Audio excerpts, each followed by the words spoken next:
மனிதனாக பிறந்த ஒவ்வொருவனும் அள்ளி அள்ளி பருக வேண்டிய அமிர்தமடாது. 2 டைம்ஸ் பார்த்தேன் சார். படம் நல்லா இருந்துச்சு. நன்றி.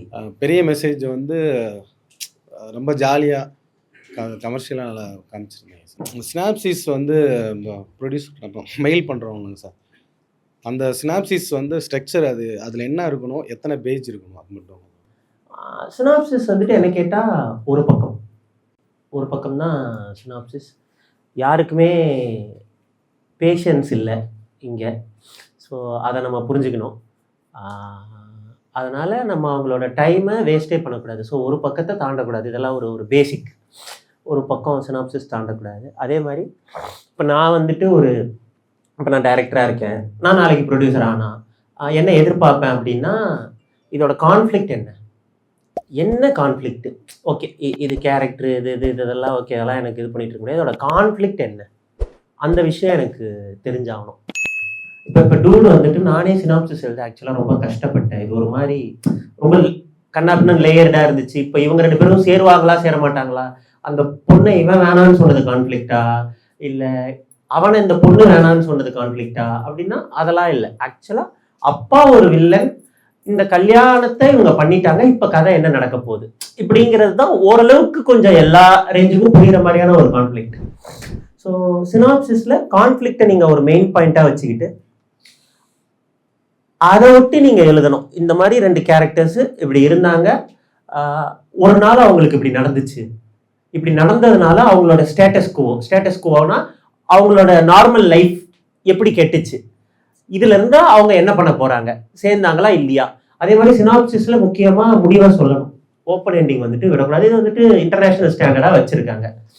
ஸோ சினாப்சிஸோட பேசிக் இவ்வளவுதான் நினைக்கிறேன். ஒரு பக்கம் கான்ஃப்ளிக்ட் அண்ட் எப்படி இருந்தாங்க, என்ன நடந்துச்சு, எப்படி அது அவங்க லைஃப்பை திருப்பி போட்டுச்சு, அதுல இருந்து அவன் எப்படி மீண்டு வந்தான். இந்த மாதிரி ஒரு கதை ஸ்ட்ரக்சர்ல எழுதுறீங்கன்னா இவ்வளவுதான் சினாப்சிஸ். இதை ஒரு பக்கத்துக்குள்ள அழகா எழுதி கொடுத்துரு. சார், எனக்கு வந்து நீங்கள் சொன்ன மாதிரி ஃபர்ஸ்ட் டைம் படம் பார்த்தப்போ பிடிச்சிருந்துச்சி. பட் ரிப்பீட் வாட்சஸில் ரொம்ப ரசித்தேன் நான். எஸ்பெஷலி எனக்கு என்ன கேட்கணும்னு தோணுன்னா 2 விஷயம். ஃபஸ்ட்டு வந்து தாலியில் வந்து நீங்கள் அந்த படத்தை ஸ்டார்ட் பண்ணுறீங்க, அது வந்து ரொம்ப ஏலினேட்டடாக எனக்கு சுத்தமாக ஃபீல் ஆகலை. ஏன்னா நீங்கள் அந்த தாலியை வச்சு அடிக்கடி படத்தில் வந்து ஒரு இது கொடுக்குறீங்க. ஃபார் எக்ஸாம்பிள் மமிதா வந்து ஒரு சீனில் சொல்லுவாங்கள்ல, இந்த மாதிரி வந்து நான் என்ன வாழை மரமா, என்னை யார் வேணால் கட்டிட்டு போகிறதா இருக்கட்டும், கிளைமேக்ஸில் தாலி அது வந்து தாலி அப்படின்றது ஒன்று டிசைட் பண்ணிட்டீங்க. இப்போ ஆனால் அந்த இன்டர்வல் கான்ஃப்ளிக்ட்டுக்கு வந்து நீங்கள் இப்போ கான்ஃப்ளிக்ட் சொன்னீங்க, அது எப்படி நீங்கள் அரைவ் பண்ணீங்க?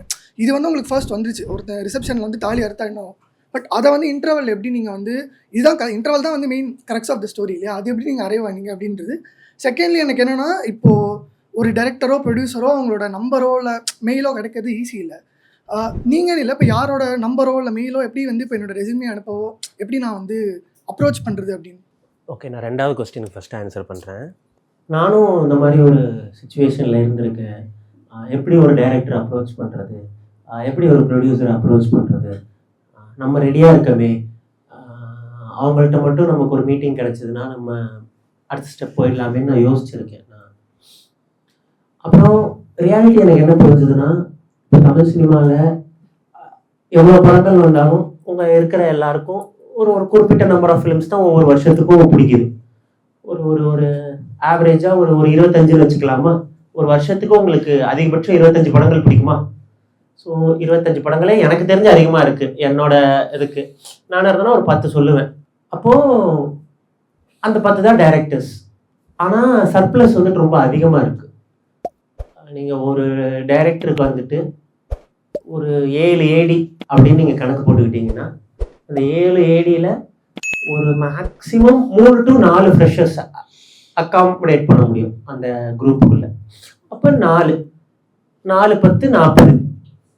ஆனால் 40 பேர் தான் இங்கே தேவையா அப்படின்னா இல்லை. நம்ம எல்லாருக்கும் கிரியேட்டிவாக நமக்கு ஒரு ஆஸ்பிரேஷனலாக எல்லாரும் இருக்கிறோம். அப்போ பேசிக்காக உங்களோட அளவுக்கு டைரக்டர்ஸ் பத்தலை, உங்களுக்கு வந்துட்டு ஹெவி காம்படிஷன். சரி, ஓகே, நமக்கு வந்துட்டு டைரக்டர் ஆகிறது தான் நம்மளோட ட்ரீம், நமக்கு வந்துட்டு ஏடி ஆகிறது இல்லை, ஃபேர் எனஃப். ஏடி வந்து ஒரு ரூட், அவ்வளோதான். ஆனால் டைரக்டர் ஆகிறதுக்கு என்ன தேவை, ஒரு ப்ரொடியூசர் தேவை. இப்போ அகைன் ப்ரொடியூசர்ஸ் எடுத்துப்போம். ப்ரொடியூசர்ஸ் எடுத்துக்கிட்டிங்கன்னா, இப்போது ஒரு படத்தை நல்லபடியாக எடுத்து நல்லபடியாக ரிலீஸ் பண்ணி புது ஆட்கள்கிட்ட கதை கேட்டு டெபியூஸ் வச்சு படம் பண்ணுற ப்ரொடக்ஷன்ஸ் எத்தனை இருக்குன்னு போட்டிங்கன்னா அதுவும் ஒரு லிமிட்டட் நம்பருக்குள்ளே தான் உங்களுக்கு வந்து நிற்கும். நான் என்ன சொல்ல வரேன்னா, அவங்களை நம்ம போய் எப்படியா ரீச் பண்ணிடணும் அதுக்கான வழி என்ன, அது எனக்கு புரியுது. நானும் அப்படிதான் இருந்திருக்கேன் அந்த இடத்துல. ஆனால் நிறைய பேர் நான் பார்த்ததுல, சரிப்பா ரீச் பண்ணியாச்சு, வந்தாச்சு, உட்காந்தாச்சு, நீ இத்தனை வருஷம் ஒரு வருஷம் ஃபாலோ பண்ணல, சொல்லு என்ன அப்படின்னா சொல்றதுக்கு ஸ்டஃப் இல்லை, கண்டென்ட் இல்லை. நம்ம நிறைய பேர் ஒரு மித்துல இருப்போம், என்னன்னா நம்ம போய் ஒரு நாள் பார்த்துட்டோம் அப்படின்னா நமக்கு லைஃப் மாறிடும்ட்டு.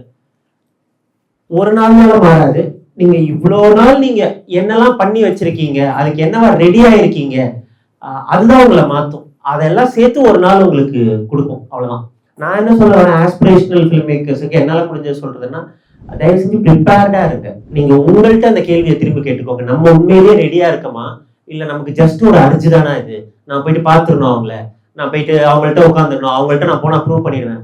இல்லை, நீங்க தயவு செஞ்சு இன்னைக்கு வந்துட்டு உங்களுக்கு இன்டர்நெட் ஆரம்பிச்சு, ஏஐ ஆரம்பிச்சு, ஏகப்பட்ட ஃபீச்சர்ஸ் இருக்கு, அது வழியா லேர்ன் பண்ணிக்கோங்க. செல்ஃப் லேர்ன் தான் ரொம்ப ரொம்ப முக்கியம். ஏன்னா செல்ஃப் லேர்ன் எங்க இருந்து வருதுன்னா உங்களோட கியூரியாசிட்டில இருந்து வருது, உங்களோட ஆர்வத்துல இருந்து வருது. உங்க ஆர்வம் தான் உங்களை காப்பாற்று, வேற எதுவுமே உங்களுக்கு கை கொடுக்காது. ஸோ ஆர்வமா இருங்க, நீங்க ரெடி ஆயிக்கோங்க.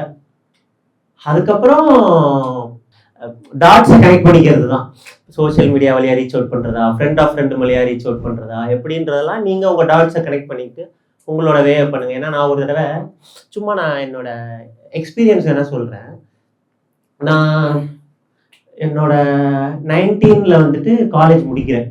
காலேஜ் முடிக்கும் போது என்னோட செகண்ட் இயர்ல இருந்து நான் பேரலா ஏடி ஆகணும்னு ட்ரை பண்ணிட்டு இருக்கேன். நான் அப்படியே நெட்ல போடுவேன், அந்த வெரைட்டி டைரக்டரிங்லாம் ஏதோ ஒன்று இருக்கும், அதுலலாம் ஆஃபீஸ் அட்ரஸ் தேடுவேன், ஒவ்வொரு ஆஃபீஸாக போவேன், என்னென்னமோ பண்ணிட்டு இருப்பேன். அப்போ எனக்கு வந்துட்டு சுதா மேமோட நம்பர் கிடைச்சு நான் அவங்களுக்கு டெக்ஸ்ட் பண்ணேன், வரல. அப்புறம் அவங்களோட ஏடிஸ்க்கும் டெக்ஸ்ட் பண்ணேன். And then one day Sudha மேம்கிட்ட இருந்து ரிப்ளை வந்துச்சு, இந்த மாதிரி நான் வந்துட்டு உங்கள்கிட்ட ஏடியா சேரணும், ரெசியூம் கொடுக்கணும், எப்படி கொடுக்குறது அப்படின்னும் போது ஆஃபீஸ் அட்ரஸ் ஆஃபீஸுக்கு வந்து கொடுத்துருங்க அப்படின்னு சொன்னாங்க. ஓகே, ஆஃபீஸ்னா எங்கே இருக்குது ஆஃபீஸ்ன்னு எனக்கு தெரியாது, எப்படின்னு அவங்கள்ட்டே கேட்டேன். ஆஃபீஸ் அட்ரஸ் சொல்லுங்கள், நான் வந்து கொடுக்குறேன் உங்களுக்கு அப்படின்னு. அப்போ அவங்க வந்துட்டு, ஒரு ஏடி வந்துட்டு எதுவுமே தெரியாதுன்னு சொல்லக்கூடாது, தெரிஞ்சிருக்க வேண்டியது ஏடிக்கான ப்ரீ ரெக்வெஸ்டி, அது அவனோட எலிஜிபிலிட்டி, ஸோ அது உன்னோட வேலை அப்படின்ட்டு போயிட்டாங்க. அவ்வளோதான், எனக்கு அட்ரஸ்லாம் கொடுக்கல. கூகுள்கிட்ட போயிட்டு கேட்குறேன், Sudha ma'am address, Sudha office, எப்படி அதை கண்டுபிடிக்கிறதுன்னு கூட எனக்கு தெரியல. ஏன்னா ஒரு கான்டாக்ட் இல்லை, ஒரு நெட்வொர்க் இல்லை, எப்படி இப்போ ஆஃபீஸை கண்டுபிடிக்கிறது எனக்கு புரியவே இல்லை. அப்போ நானும் சும்மா ஏதேதோ போடுறேன், சோஷியல் மீடியாவில் தேடுறேன், எங்கேயுமே அட்ரஸ் கண்டுபிடிக்க முடியல. அப்புறம் என்ன படம் அது, இறுதி சுற்றுன்னு கூகுளில் போட்டு ஏதோ ரேண்டமாக தேடிட்டு இருக்கும்போது ஏதோ ஒரு டாட்டை கனெக்ட் பண்ணி போய் பார்த்தா அது ஒய்நாட்னு ஒரு கம்பெனி ப்ரொடியூஸ் பண்ணியிருந்தாங்க. ஒய்நாட்னு ப்ரொடியூஸ் பண்ணி அதை பற்றி அதோட வெப்சைட்டில் போய் படிச்சுக்கிட்டுலாம் இருக்கும்போது பார்த்தா மேலே அட்ரஸ் இருந்துச்சு. ஓ, அட்ரஸ் இருக்கே, அப்போ இங்கே போய் நம்ம கேட்டோம்னா அவங்களோட அட்ரஸ் தெரியும் அப்படின்ட்டு அந்த ஒய்நாட்டோட ஆஃபீஸுக்கு நான் கிளம்பி போனால் அங்கே போனேன். அங்கே போய் மேடமோட ஆஃபீஸ் அட்ரஸ் எதுன்னு கேட்டேன், அவங்க சொன்னாங்க. சொன்னோடனே போயிட்டு என்னோட ரெசியூம் கொடுத்தேன். ரெசியூம் கொடுத்துட்டு வந்து மெசேஜ் பண்ணிட்டேன், இந்த மாதிரி கண்டுபிடிச்சாச்சு, ரெசியூம் கொடுத்தாச்சு அப்படின்ட்டு. எனக்கு அவங்க சைடில் இருந்து ரெசியூம் வச்சுட்டு நான் என்ன பண்ணுறது, எனக்கு என்ன தெரியும் நீ என்ன பண்ணுவேன்ட்டு. ரெசியூம்னா என்ன முதல்ல, ஓகே ரெசியூம்னா இங்கே எத்தனை பேருக்கு என்ன தெரியுமான்னு எனக்கு தெரியல. ஏன்னா நான் பார்க்குறதுன்னா ரெசியூமில் வந்துட்டு பேர் இருக்கும், டேட் ஆஃப் பர்த் இருக்கும், இல்லை அப்புறம் ஸ்கூல் இருக்கும், காலேஜ் இருக்கும், ஸ்கூல் மார்க் இருக்கும், காலேஜ் மார்க் இருக்கும். அது எடுக்கிற மார்க்கை பொறுத்து அது இருக்குமோ இருக்காதோ, அவங்களோட இது அது. அதுக்கப்புறம் ஹாபிஸ் இருக்கும், வந்துட்டு ஹாபிஸ் அதெல்லாம் போடுவாங்க. அதுக்கப்புறம் பிடிச்ச படங்கள்னு இருக்கும், பிடிச்ச புக்குன்னு இருக்கும்.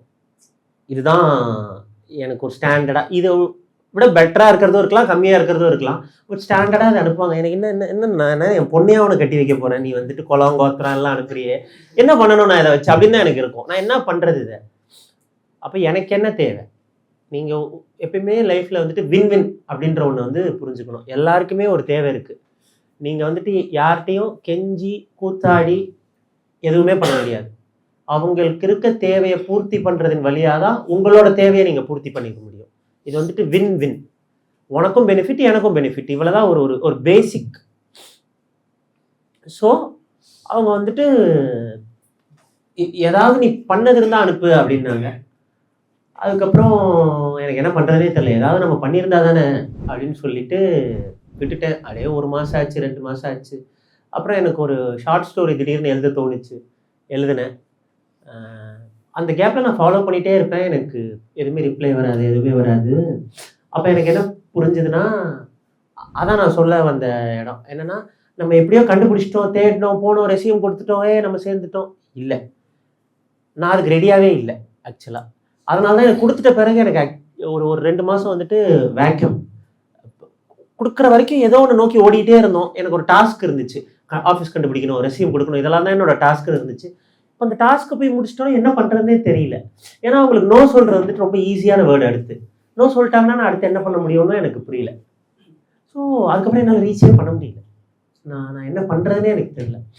அப்புறம் ஒரு நாள் நான் என்னோட ஷார்ட் ஸ்டோரி ஒன்று எனக்கு தோணி எழுதி எடுத்துகிட்டு போய் கொடுத்தேன். அவங்க ஆஃபீஸுக்கு போயிட்டு, மேடம் ரீச் பண்ண முடியல, எனக்கு என்ன பண்ணுறதுன்னு தெரியல, இந்த மாதிரி இதை நான் எழுதுனது சும்மா நீங்கள் கொடுக்குறீங்களா அப்படின்னு சொல்லி கொடுத்துட்டு வந்தேன். அன்றைக்கி அந்த டைமில் ஒரு ஏடி ஒரு ஆஃபீஸ் பாய் இருந்தாங்க, யார் பண்ணாங்கன்னு எனக்கு தெரியல, பட் ஏடியாக தான் இருக்கும் மோஸ்ட்லி. ஸ்வீட்டாக எடுத்துகிட்டு போய் மேடமோட டேபிளில் வச்சுருக்காங்க.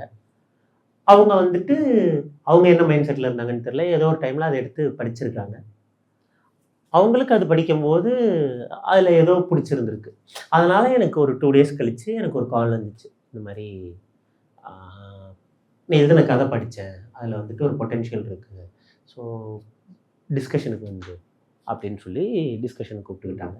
அதுக்கப்புறம் நான் அவங்களோட டிஸ்கஷனில் போய் சேர்ந்து அது ஒரு 5-7 வருஷம் அப்படியே நான் நிறைய கற்றுக்கிட்டு, அங்கே கற்றுக்கிட்டு, பட் அது மட்டும் இல்லை, கற்றுக்கிற இடம் அங்கேயும் கற்றுக்கிட்டு, வெளியவும் கற்றுக்கிட்டு, நமக்குள்ளேயும் ஒரு பெரிய லேர்னிங் நடக்கும்.